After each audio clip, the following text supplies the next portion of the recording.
Welcome to Be in the Garden, Be in Nature. I trust you're well. I certainly am. As you know, this program is all about gardening and what I get up to in my garden and other people's gardens. So you are most welcome. Today, I'm going to be doing a bit of a tidy up in a customer's garden. This is a bit of a thankless task I'm going to be working on, to be honest, but it needs doing. We have this beautiful brick wall, and besides building a pergola, which will be to create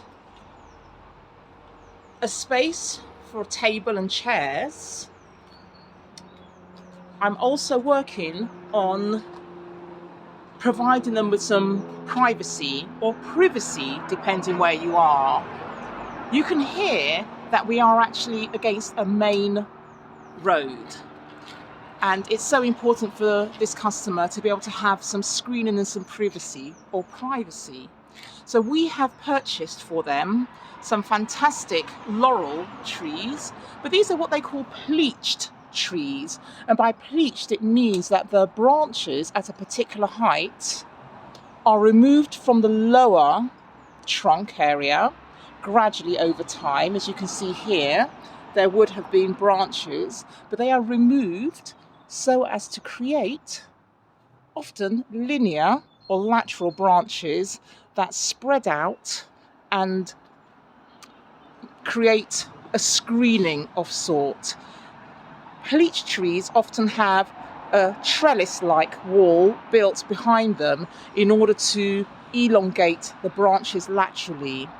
On the wall itself, I think it's really a beautiful wall. We have some natural moss growing here, and we have this Boston ivy as well, Virginia creeper.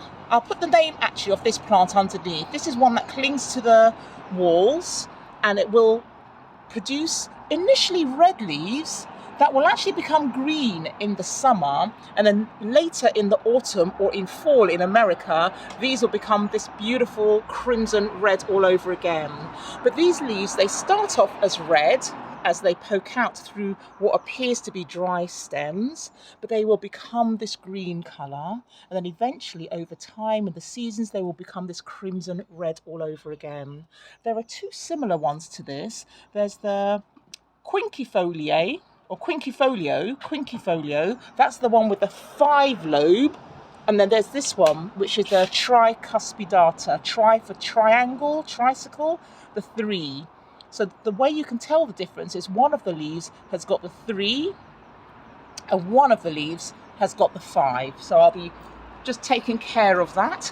We also have the space to put some more of the pleached trees along here, but what I'm going to be doing on and focusing on today mostly really is removing this surplus soil along this wall here. So in case for those of you who are wondering what is the name of this pleached tree, it's laurel. Oh, I'll put the name up for you, but that's its official name. Can you see that? All right, and as I said, the side shoots are removed all the way up the trunk to allow the pleaching to take place, which has bended the branches gradually over time to become linear so as to create another height for the client. So what we're trying to do is create some more height for the client to sort of drown out a little bit of the background noise, but more importantly to create privacy or privacy. I will of course bring you back to this project to show you how it evolves, but for now this is looking a little untidy, only because we are working here, and so today I'm going to focus mostly on removing this excess soil.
Okay, so far I have managed to bag up all this.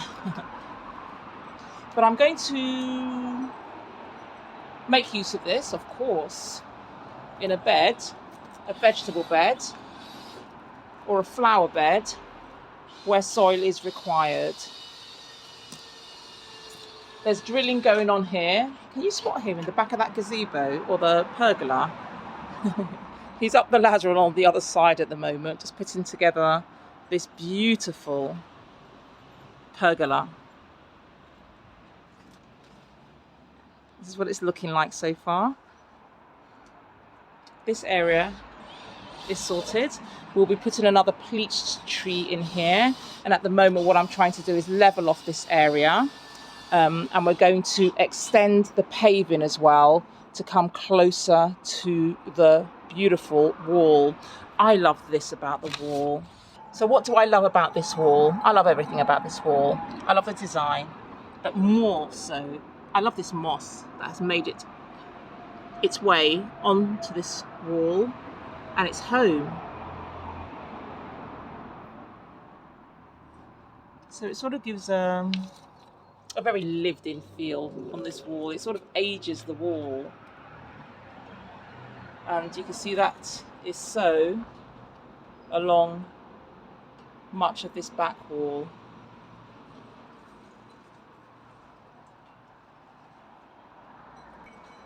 Again here, I think it just somehow brings nature up close and personal into what would otherwise be quite a dry brick wall.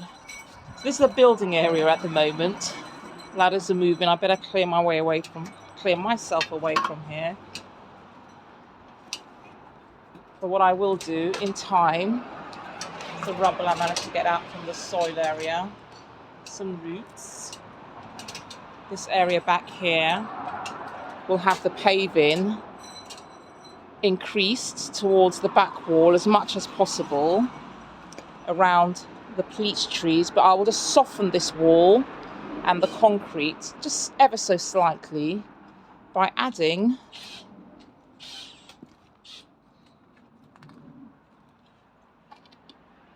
some planting, mostly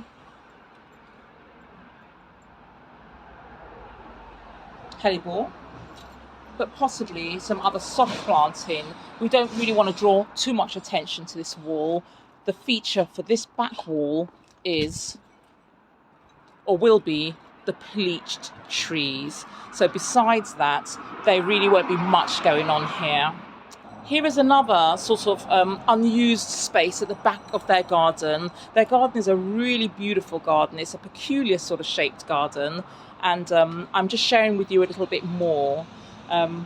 Previously, we've had the fence here, and we did lay down a lot of gravel in this area, and then the lawn. This is for the pergola that's being built.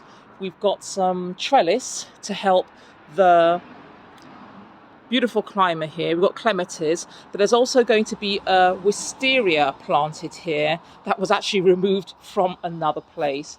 Believe me, there's a lot of work going on in here. This is a bigger project, one of our bigger projects. But over here, we're going to have a space for the children's trampoline. And so I'm clearing this space. I wanted to show you the before, really, so that whilst I may or may not show you the progress of me actually making the changes here, I will certainly be sure to bring you back so that you can see what this space becomes. You'll know this space because there is actually a brick arch here and a couple of stairs, and it's those stairs that lead into the secret garden, or if you come into their garden from there, then this is the secret garden. So it really depends which way you approach. The pergola is being built ahead here, and the pleached trees are along the wall here. I hope that makes sense for now. It's possible that it doesn't just yet, but what I will be sure to do is bring you back and show you when it's all in situ and everything is in place. But we have a deadline, and so I need to hurry and get on with this task. I've got some roses here that need planting back out, and this wisteria is one of a kind. I see lots of wisteria, and I myself have a wisteria alba, but many of the ones that I see are lilac in colour. But you're going to have to let me know in the comments before if you've ever seen a wisteria quite as beautiful as this, because I myself have not. This colour here is really quite unique. It's like cerise, it's a crimson, and I truly don't believe I've seen wisteria quite as beautiful as this. So watch out, we are going to be doing quite a bit of work here. You can hear there's a lot of traffic here, so we're trying to provide some screening, some shelter and beauty in this otherwise quite tight corner. So as always, thank you for watching. I will update you and let you know how we get on in this space. There will be a part 2 to this video, so please do keep tuned. And of course, as always, the thumbs up, the subscribe, and the notification bell will let you know when I update my next video, and also let you know how we're making progress in this garden. So for now, be in the garden, be in nature.